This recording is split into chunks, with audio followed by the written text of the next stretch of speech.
Thank you. Yeah, surprisingly, somehow a experimentalist showed up.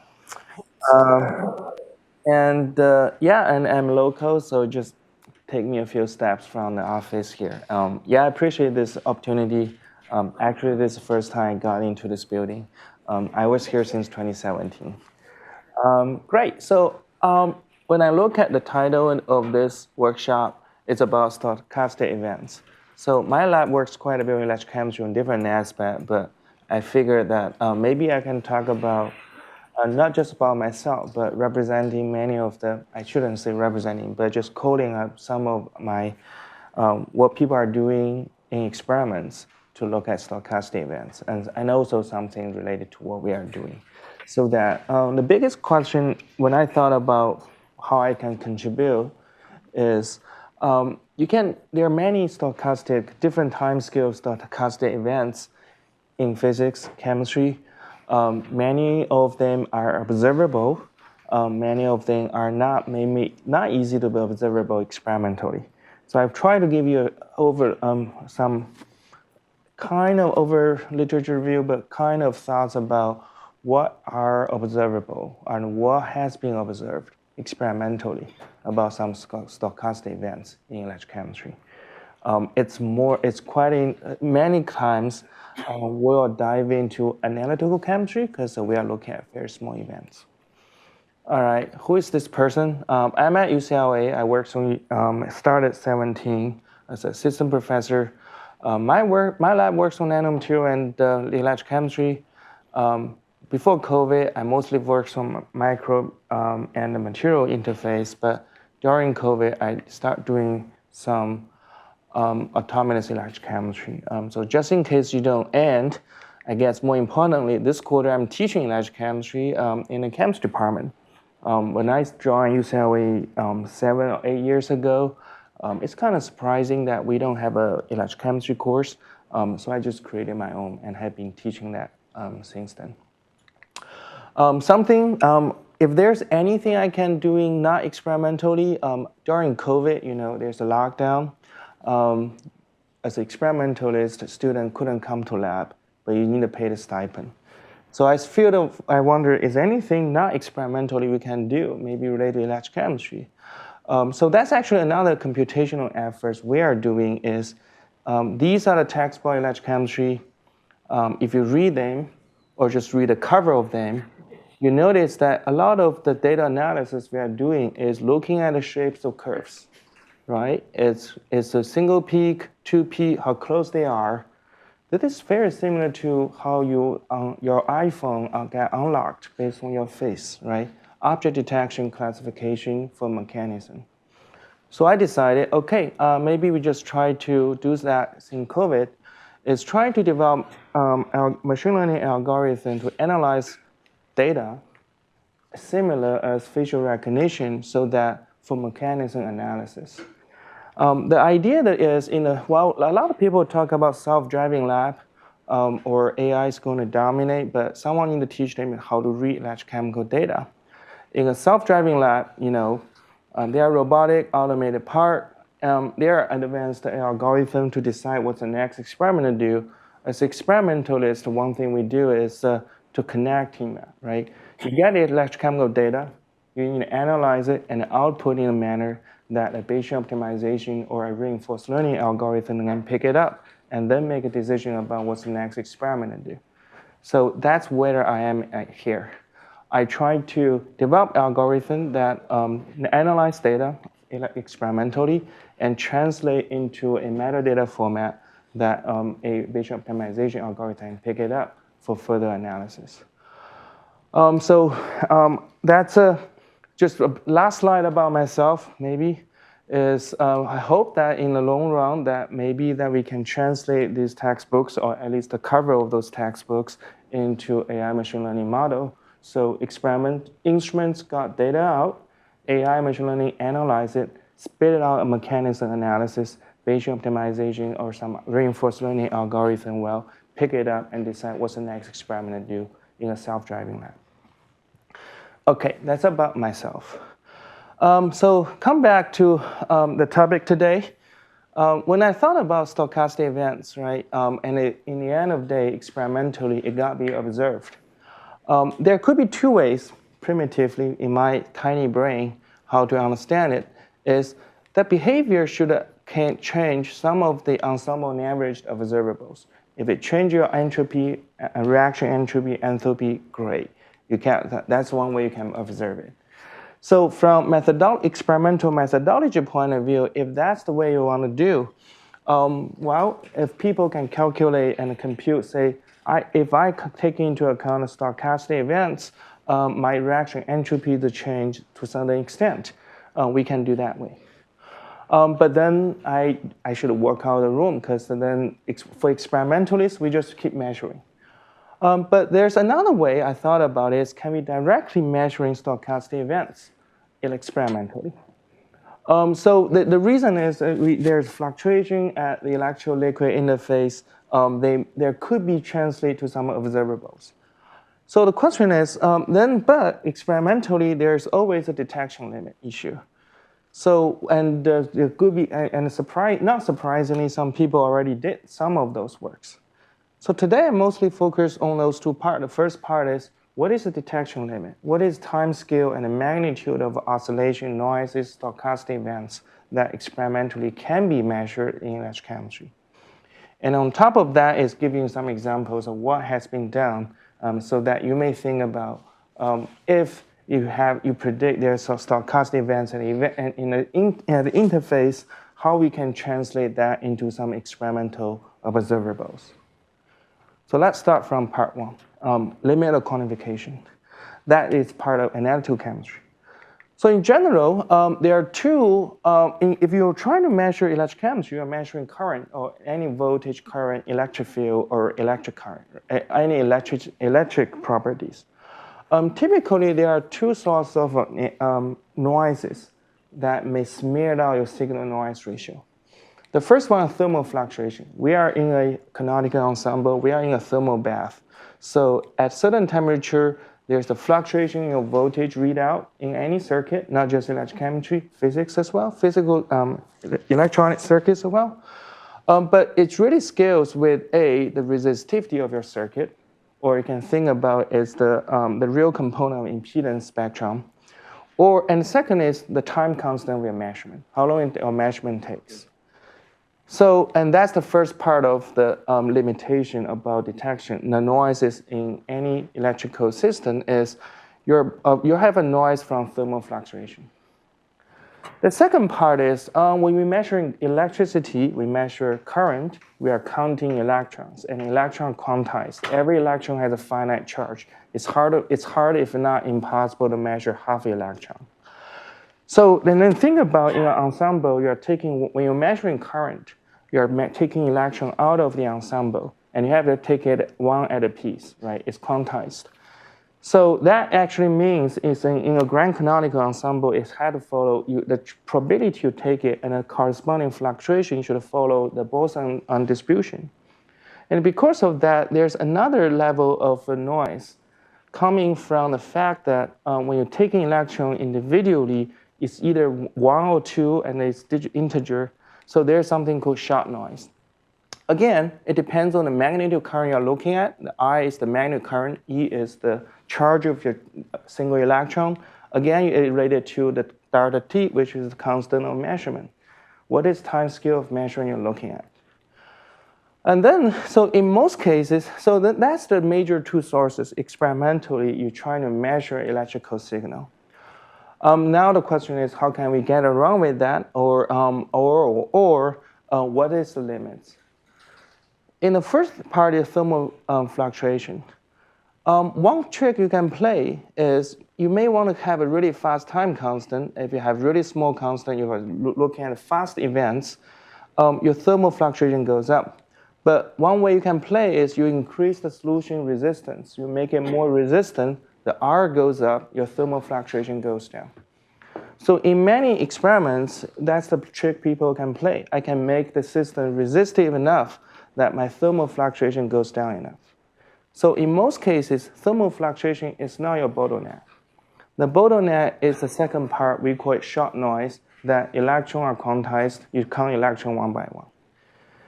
And then I think about, okay, if you define, I want a signal-noise ratio of 10. We can define that anyway, right? But let's say I want to define a signal-noise ratio of 10. So your signal is 10 times of your noise squared, and you will get this equation. It says that if I want to define my detection limit with a signal-noise ratio about 10, that is the equation. The limit of my detection is about 100 multiplied electron charge divided by the time constant I'm looking at. So that is the limit in typical experimental site. It's not an absolute value because it really depends on what is the time scale you are looking at, the time scale measurement. I understand that it depends on the phenomena you're looking at, but you have to deal with that. Another way to think about is electrons quantized. So any reliable measurement requires at least about 100 electrons, right? That's another way you can think about this equation. You need about 100 electrons so that you get a reliable measurement. So if you have a single molecule and that only gives you one electron, you need to find a way for that to happen 100 times so you get a signal-noise ratio. So that's another way to understand about the detection limit in electrochemistry or any electrical measurement. By the way, if any question, just raise your hand. I mean, anyway, I'm teaching electrochemistry this quarter, so I got used to it. All right, so that's what we have. And you can see that the current detection limit is inversely proportional to time constant. So there's an excellent review, which actually I translate by Henry White in Utah, really nicely summarized it. So the x-axis is the inverse of time constant, or the frequency you're looking at. The y-axis is the current amplitude of current in logarithmically the unit of picoamps that you are measuring. The solid line is the noise level as a function of current signal against the frequency. Well, it's inversely dependent because, as I just said. The dashed line is exactly the equation I just said. It's about 100 electrons divided by the time constant you're looking at. And the dashed line is based on that, the argument I showed in last slide, where the detection limit would be, depending on time constant. The data points are reported experimental values. Has been done so far, at least 5 years ago. I don't think it has changed much. If you're looking at fine prints or different kind of techniques, that actually include STM or some other, any electric measurement you can think of, and these are the data point here. So I want to, I do want to say something about the order magnitude. Here's picoamp, here's phytoamp. So if the phytoamp is somewhere here, and that's the time constant you're looking at. So if you are talking about a phytoamp change or fluctuation, your time constant at best is about second. It should be a phytoamp current in a second time scale. That's the measurement you can see. And then I can think about, you might think about what in your simulation, how can I translate that? Maybe there's some example for you to inspire, but let's work for now. If your event has a multiple charge cascade, right, you can think about a cascade to deliver multiple electrons through it. Let's say I want to go to, say, I'm able to get a nanoamp current, 10 to the minus 3 here. You're dealing with microsecond time scale. So that's just a kind of idea about what can be measured versus the time constant that you are thinking about in your measurement. All right, so that's the guiding principle. So what I'm going to do is to show you some of the stochastic studies has been seen experimentally. The first thing is, it's not my work because I'm trying to just give you guys what has been done. But another thing I want to say is none of them violating this relationship. It's all within the scope. We are doing within the scope, but there's different flavors and different techniques and different phenomena that you can think of. All right, the first part I want to talk about is single entity electrochemistry. Say you have a platinum disk that's about 20 or 8 nanometer, that is 10 or 20 nanometer. I'm applying voltage, I'm reducing proton. When I reduce proton, I get hydrogen out. hydrogen doesn't dissolve that well in water, so eventually you might have a supersaturated hydrogen gas molecule in liquid. At a certain point, it becomes a bubble. And but once that bubble forms, bubble is not conductive. Whenever you have a bubble, that the area covered by the platinum electrode is not going to be conductive, so they cannot keep passing charge through it. So that is actually a very interesting way by using the bubble to see nucleation of gas, to observe gas bubble nucleation on electrode surface. And it can be measured in a very sharp electrical IV trace. The reason I picked this is, we know even though we know in principle, thermodynamically there's supersaturation and thermodynamic driving force, but bubble formation is a nucleation phenomenon that can be fairly stochastic, and now it can observe it. So what can you observe is you can apply the voltage from 0 all the way to negative value, in the sense that you have larger thermodynamic driving force to reduce proton hydrogen. Before you have a bubble going on, the catalysis is going on well, so the current goes up very well. At a certain point, nucleation suddenly happens. You have a new phase separation. You get a bubble. The bubble is going to block the charge, so the current decay very sharply, and you got very sharp peak, indicating a bubble formation. So by using this, it allows you to look at the bubble formation one at a time in a scale of about 10 to 20 nanometers. So that's one phenomenon experimentally has been observed about a few years ago, and you can do a lot of statistics about it. Again, bubble nucleation is a stochastic event. You can get, depending on how fast you generate hydrogen, so that how fast you achieve the supersaturation, you get this different distribution about the bubble. You can even try to calculate what is the curvature of the bubble near the surface. Because you can think of, you have a bubble, what is the curvature? Is it a semicircle, semisphere, or kind of thing about it? And also you can ask about what is the minimum number of hydrogen molecule I need to nucleate a bubble. The number is about 200-ish. I think it's not here. But usually what it means is the nucleation happens about 5 to 7 nanometer, depends on the size of the rate, and that's what it's seeing.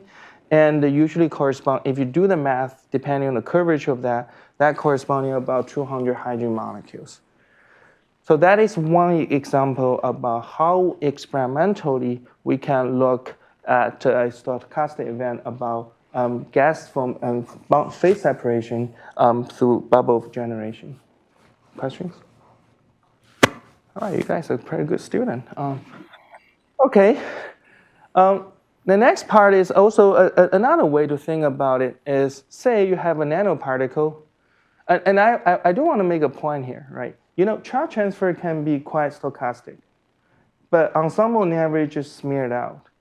But I think my understanding about the bubble formation can be observed stochastically is you somehow amplify the signal by taking advantage that if a bubble is formed, it's not conductive, and then you got a very big difference of experiment observable, even though you are looking at an average about 200 or 300 hydrogen molecules during the formation of this.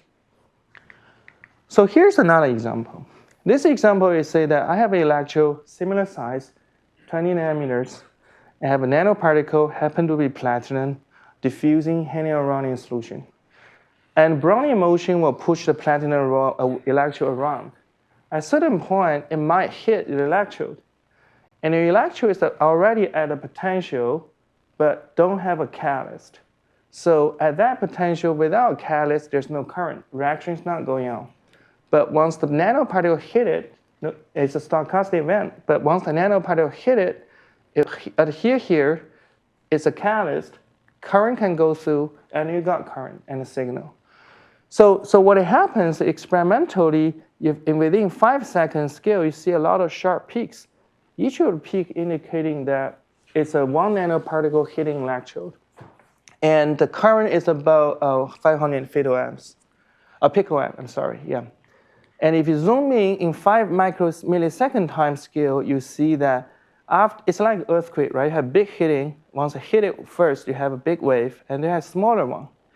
If you zoom in with more advanced electronics, you'll realize that in the microsecond scale, you first had a first impact, and then you have quite a bit of following events. And then the signal go back to the baseline. Yeah. Sorry, what's it again? Is it going to get stuck there, or is it going to come back off? So that's actually another tunability experiment can be done. Okay. In this case, they don't control it. So at a certain point, it will go off. Okay, yeah. but not on a chemically relevant time scale.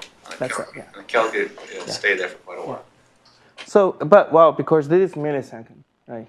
So what happened, and you can see that once you hit it, you have a first impact, and then you get some like earthquake aftershocks of current. We are in California, right?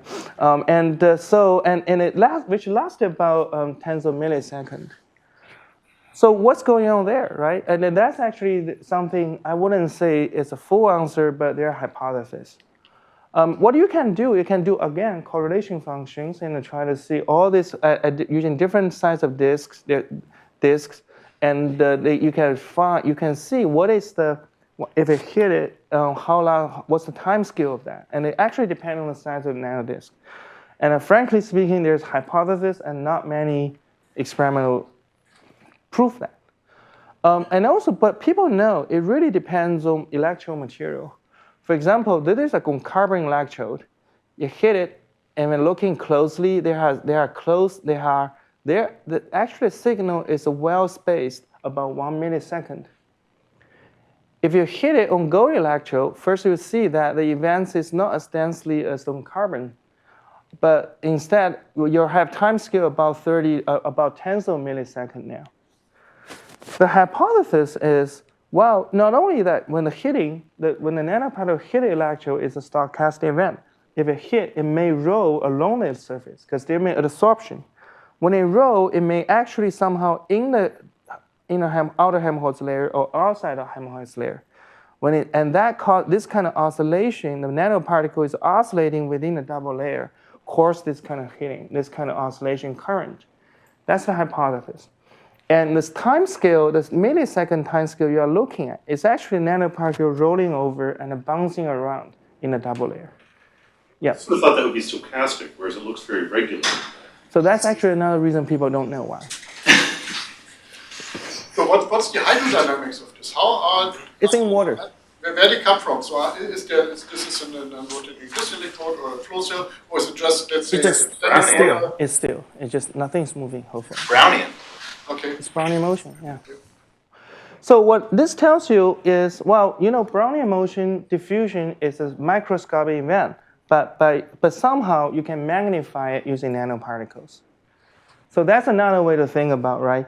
Brownian motion individually is very fast, but nanoparticle motion is slower, but they are in a heat bath of Brownian motion of all the other surroundings, and which make this event observable. All right, so that's just talks about what are observed, and I won't say there's a good answer. Maybe experimentalists will look at it, and right, it's up to you guys. But these are something you can think about how we can magnify some of the microscopic events into macroscopic observables. So can I ask a serious? What's the time resolution of the instrument? Now, as I said, it depends on your signal.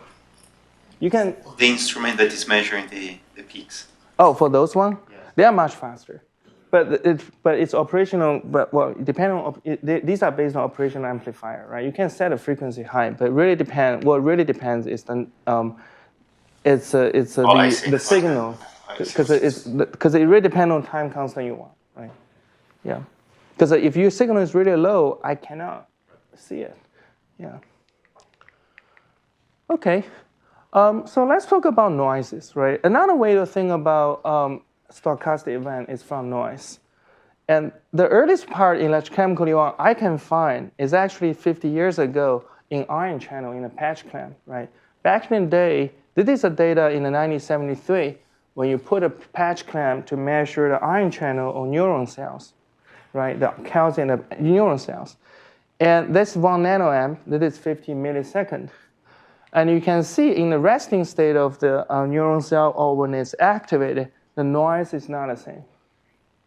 So at that time, well, what you're seeing, what you're observing is at different stage, the ion channel in the membrane is going to have, is operating in a very stochastic event. Because, you open the ion channel at a certain point, but calcium, the ions are diffusing and somehow it goes through your channel. And that's what is I'm measuring. Of course, not single ion, but the ensemble average. To some certain point average out. But what you can do is measuring something called PSD, power spectrum density. What it says is you basically, my understanding is it's a Fourier transformation, and you look at the autocorrelation function and look at what at different frequency, the likelihood of something to happen. So the idea usually, my understanding is at low frequency, the magnitude is more or less same, but once you reach the frequency, and you are going to see, if you're reaching a characteristic time constant of that event, any faster event, any frequency larger than that is going to significantly decrease the likelihood to see it, right? If everything happens at 1 second, I can see a stochastic event at 10-second scale, but I'm not going to see it at 0.1 second scale. So this is what happened in 1973, and actually that data point is, I think that data point is somewhere here. So we're not much different in 50 years ago. Yeah. So, but the question is, okay, hopefully not too surprising that people keep working on that in the next 50 years. Actually, in corrosion science, study electrochemical noise is a very common way to evaluate corrosion. So this is a paper, I just pick it, is you have a stainless steel, you soak it in seawater. And and people would like to add some additives to minimize this corrosion of stainless steel.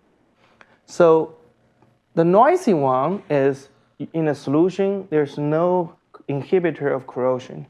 So signal noise oscillates quite a bit. It's indicating that the surface is active, they're exchanging electrons, something are corroded, somewhere come back, like self-exchange. But at a much slower time scale, that's why it can be observed. When you put an inhibitor on, like a few ppms, these are two different inhibitors, you see that smooth out. So this is actually one way in corrosion for decades, people evaluate how active the material is about corrosion or from the noise. And you can do the same power spectrum density plot, right? You want to say what is the time scale of corrosion at a certain point, how does the stainless steel corrode a bit, oxidize a little bit? It's the same power density spectrum, power spectrum density, right? As a function of frequency at a certain point, that's the time scale of corrosion. So, the measurement is ensemble on average. But due to the fluctuation and some nonlinear behavior, it's still translated into noises that make it observable. But corrosion itself is a stochastic event. There are more understanding about that now, and actually it's in the sensor community. For example, this is a nanofluidic channel. You have 2 electrons on top, the spacing about 50 nanometer. These 2 electrodes are applying on a different potential. So if I have a molecule and you are forcing liquid flowing through, every green dot, orange dot is a one molecule that dissolves in the solution, and it's under Brownian motion. You can, and so what happens is maybe this molecule is Brownian motion, it will move to one side of electrode, pick up one side of electrode, pick up electron, and thanks to Brownian motion, it may go to the other side and give electron back. It's like it can bouncing around, well, not necessarily bouncing, but it will diffuse and bounce around within 50 nanometer channel, and that contribute to, and through that you can know what is the rate of, what's the ensemble fluctuation of this kind of diffusion events. So what you can do, so this is platinum, a gold electrode, you can coat it, you can just make it bare. If you measure a gold electrode, the oscillation current in time scale second, and then the signal is about hundreds of picoamp, this is the fluctuation you got. If you added some self-assembled monolayer to passivate the gold surface, what you see is the magnitude doesn't change much, but the noises get larger. So the reason, and it's actually quite a symmetric. So, and you can observe in the current from both electrodes to demonstrate that if one side is going up, the other side goes down. So indicating that this kind of noise originates from the molecule diffusing around and bouncing between two electrodes, different voltage, and it's shuttling electrons. And people call it redox cycling. You are cycling the redox molecule between two of them, and one molecule may contribute multiple events of the charge transfer between those two due to Brownian motion. And you can look at, so apparently you notice that with and without a passivation layer, the noise is not the same, indicating that the event of the bouncing change, the kinetic of that change. The hypothesis is if you have a self-assembled monolayer, there's a stronger interaction between a molecule and an electrode. It will absorb on the metal. So if there's a longer resonance time, I think it answers one of the questions: how long do they stay, right? And there's what you can absorb if the molecule absorbs on the surface, it stays a little bit longer and come back. Because it stays a bit longer, it will give you a smaller noise value. If you coat a self-monolayer that minimizes the absorption event, when the molecule hit a wall, it will bounce back immediately, and then you give a larger fluctuation on that. And then you can measure this kind of event in the power, again, in the frequency domain, and look at what is the characteristic time scale of this kind of bouncing around, and there's a difference about this. There's a difference. For example, the characteristic time scale of the bouncing around with the surface absorption without the self-assembled monolayer is about 5 seconds. While if you look at the with the self-assembled monolayer bounce around, it's about 2 seconds. So there's a difference there. I know that the people are doing simulation. So people actually, you can, I'm not exactly, because I'm not a computational chemist, so I don't know how exactly simulate it, but I think they simulate random walk to mimic that, to see whether it's feasible. So they can do numerical simulation. You have just put I think this one has 80 molecules within a nano channel. They try to do at certain heat bath, they simulate the random walk, and they are going to see how does the noise looks like by recording the events on that. And you can get more sophisticated. Say instead of just a soft hitting and like hard boy hit a wall and come back, you can also add a corresponding resonance time for adsorption, right? And it's it's a reversible adsorption. It hit it, it may sit there for a certain time, 10 milliseconds, 30 milliseconds, 100 milliseconds, and then it may come back. And at least, and you can say no adsorption. And you can see if there's no adsorption, actually, the power spectrum is just flat line because it's just hardware doing that. If you gradually increase, and if you have 10 millisecond adsorption on average, lifetime of any adsorbate, it's very minimal adsorption, but kinetically it may stay there for 10 milliseconds. That is the model does. That is the power line, a PSD spectrum. And if you increase the value, you see the shift is changing. So so this is a numerical simulation, and compare with what they saw before, they can actually tell you what is the corresponding, this allows people to measure what is the characteristic, even though you have a minimal adsorption, but what is the characteristic adsorption time constant for the molecule on the surface? So that's another thing people do. To prove that's right, they can actually, people have known that this kind of time constant, so here they're using a metric as n divided by n so. What it means is it's the ratio of, because it's hard to gauge the absorption, but experimentally you can use a dimensionless factor to say the strength of the absorption by seeing the effective concentration near the double layer versus in the bulk. You can see this is really related with the anion you have on the same concentration, you have a iodide definitely give you a little stronger absorption on the surface. It also depends on what kind of molecule you have. You see the anions tends to be smaller, the ferrocene they are smaller. Cations actually promote the absorption because, well, that's because platinum, the point of zero charge is negative here, your redox is positive here. So there's a stronger absorption there. They can measure temperature dependence, and you can see that there's a different temperature. Well, not too surprisingly, higher temperature, absorption got weaker, and this kind of event gradually dissipate from 20 to 50 or 60 degrees.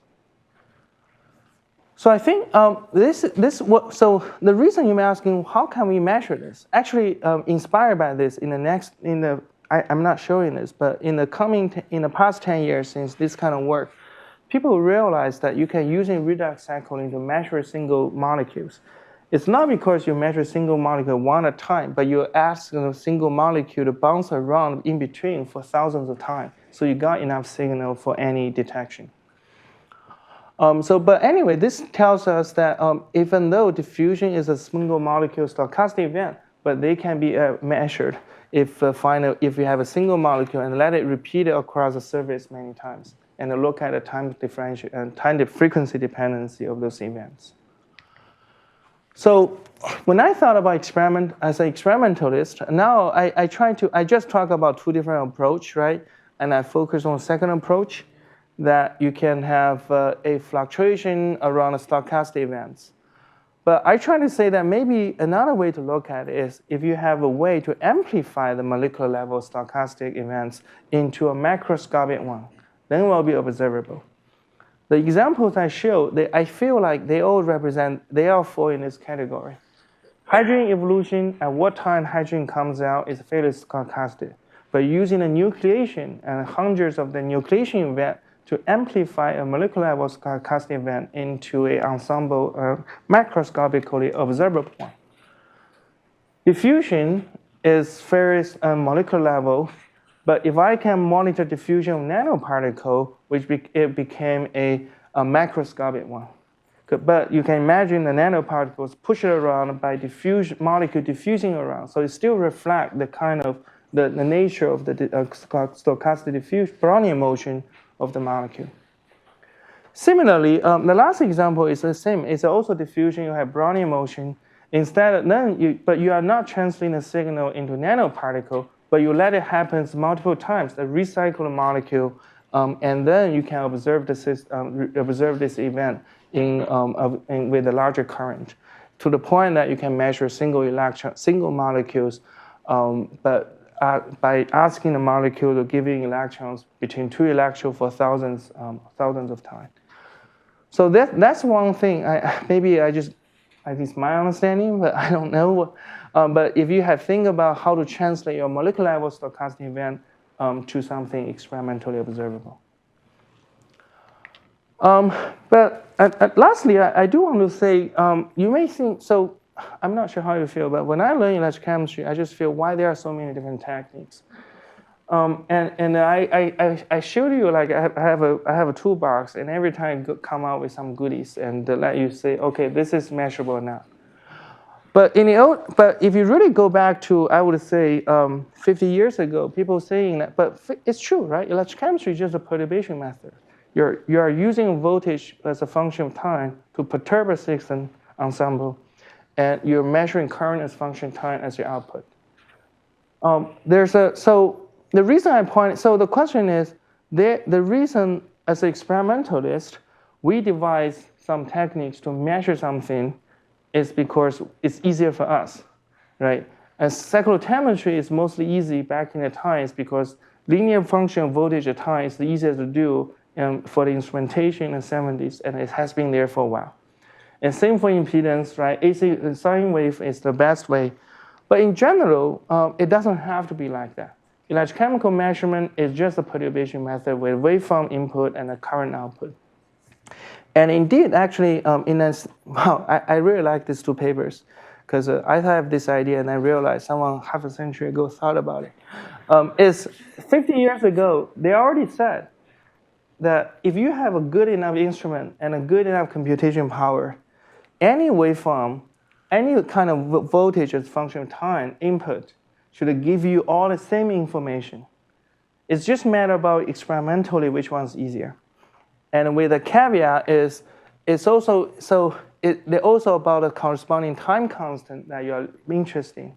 Because instrumentationally, different kind of implementation will focus on different time constant. But information, if you have an ideal perfect instrument, it should give the same one. So that's the first thing is just don't be scared about experimentalists when they talk about so many different kind of electrochemical techniques. They are just the same kind of, in my view, or same kind of perturbation method with different emphasis in time constant they are looking at. But we can also ask the saying that why don't we have to stay with those kind of waveforms?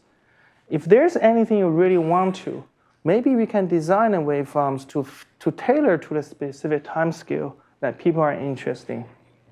So that's the reason I say this is, okay, if you have interest about certain time scale that you think that might be observable, and you find out that maybe there doesn't have a techniques that fit into that, it's not the end of the world, because in principle you can design waveforms. But as experimentalists, we need to know what kind of wave time scale you are interested in, and we can think about together. That's what I want to say about experimental measurement is, I feel like they are unified in the same way. Yeah. Okay, so how can my lab fit in? Because I'm supposed to make some advertisement about myself, I hope. So I think if you look into stochastic event, you need to do a lot of measurement. Because it's about noise or maybe fluctuations. So my lab actually works on automated data analysis, I just mentioned. We also work on automated measurement. We can measure things much faster. I think back in the time, people having a good quality, rigorous electrochemical measurement takes a lot of students' patience, and also time and money. So we think if we can have more automated setups, lower the cost, maybe you can see more events like stochastic events. So that's my lab, and in conjunction with automated data analysis, that maybe we can find hidden features that you may not be able to see if you just do experiment in a manual manner. So that's actually my group is doing, and it's a COVID project because initially because you have to do something during a lockdown. But thanks NSF is initially NSF eager project, but then I talked collaborating with computer science folks doing reinforced learning and who wrote textbooks, as we say, to analyze data. So that's what I said, and we can analyze data using deep learning method to automated mechanism analysis by pitting a grad student of computer science against a chemistry grad student. We can also try to do automated experimentation in a rigorous manner, but at a much faster rate. We can measure reorganization energy actually within, we can roughly now 3 reorganization energy a day, if that's something you're interested in, so we can measure things much faster. One example is for this kind of in PCT reaction, proton-coupled electron transfer, experimentally people would like to measure rate constant function pH in aqueous environment. To get one single curve used to take a month, but we automate it, so it takes for the same amount of time, you will get hundreds of data instead of tens. So that really allows us to measure rate constant, I probably know the Franklin effect, right? We can measure Franklin effect, prefactors, scaling relationship, reorganization energy at much higher throughput, and which I hypothesize that will help people to understand the system better, and with a lower cost, and hopefully there are some stochastic events that can be observed as well. With that, I think I'm not too shabby on time. That's my group. I work quite a few folks, because I also have half of my group is working on R01, R35, the NIH stuff, material biology interface. With that, happy to answer questions. Thank you. That was very informative.